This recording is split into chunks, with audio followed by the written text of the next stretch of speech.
The line at Millbrook Bakery moved slowly on Saturday mornings.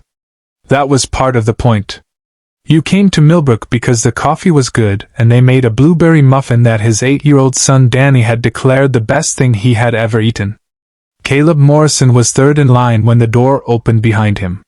He heard the slight mechanical sound first, the quiet, practiced maneuvering of someone who had navigated a narrow door alone many times. He stepped aside automatically, creating space, without looking to see why. His father had taught him that. He had long stopped thinking about it.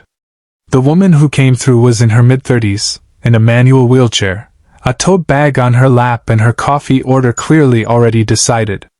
She looked up and found him looking at her. "Sorry," she said. Automatic. Preemptive. The apology of someone who had learned to issue it before the inconvenience was even named.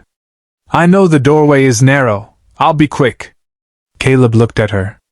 "You don't have to be quick," he said. "Take your time." She looked at him the way people look at something they weren't expecting. Her name was Priya Sharma. She had been coming to Millbrook for 2 years. The staff knew her order. The corner table near the window caught the morning light in a way she had come to rely on. What she had not come to rely on was someone stepping aside before she asked, and then telling her she didn't have to hurry. She ordered her coffee and moved toward the corner table. The man from the line settled at the table beside hers. The small boy with him climbed onto his chair, looked at Priya with the direct curiosity of children who haven't learned to pretend they aren't looking, and said, "Is that yours?" "Danny," the man said. "It's okay," Priya said. She looked at the boy. "Yes.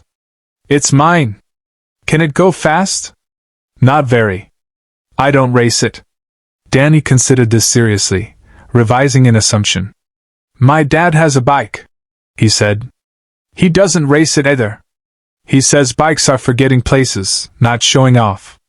Priya looked at the man, who had the expression of a parent hearing his own words returned in unexpected contexts.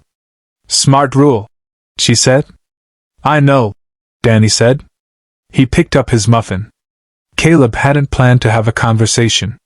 He came to Millbrook for the muffin and the coffee and 90 quiet minutes. He was a structural engineer, single dad since Danny was 3, and a good cup of coffee in a warm place was enough of an event for a Saturday morning.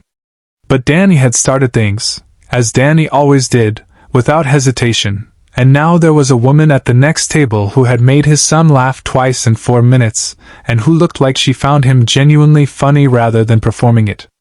"I'm Caleb," he said, because it seemed necessary.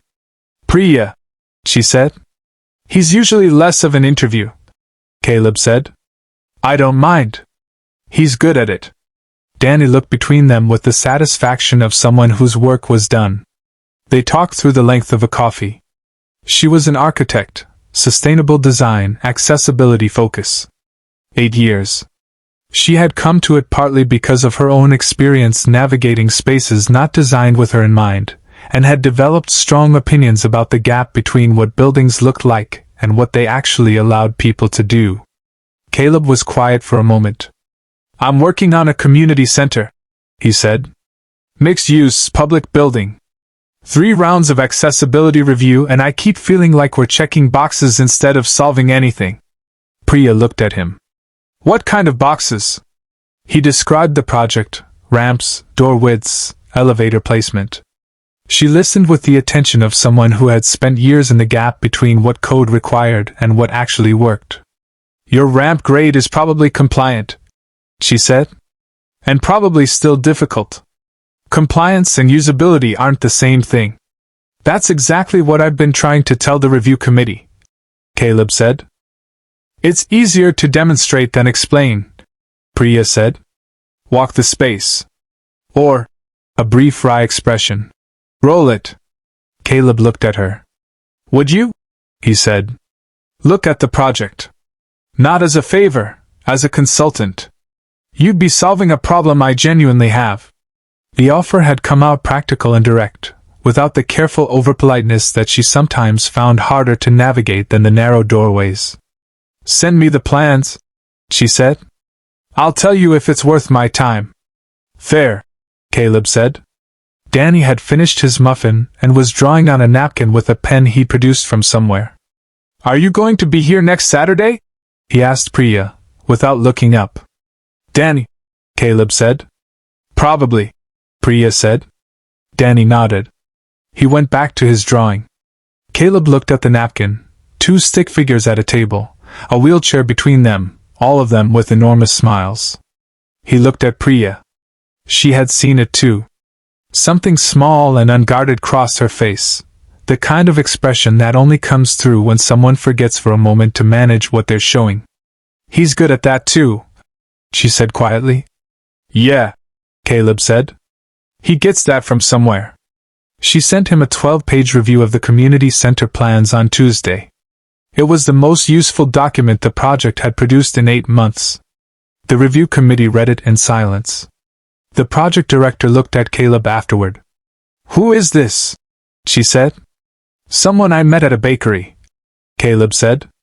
The director looked at the document again. Get her in the room, she said.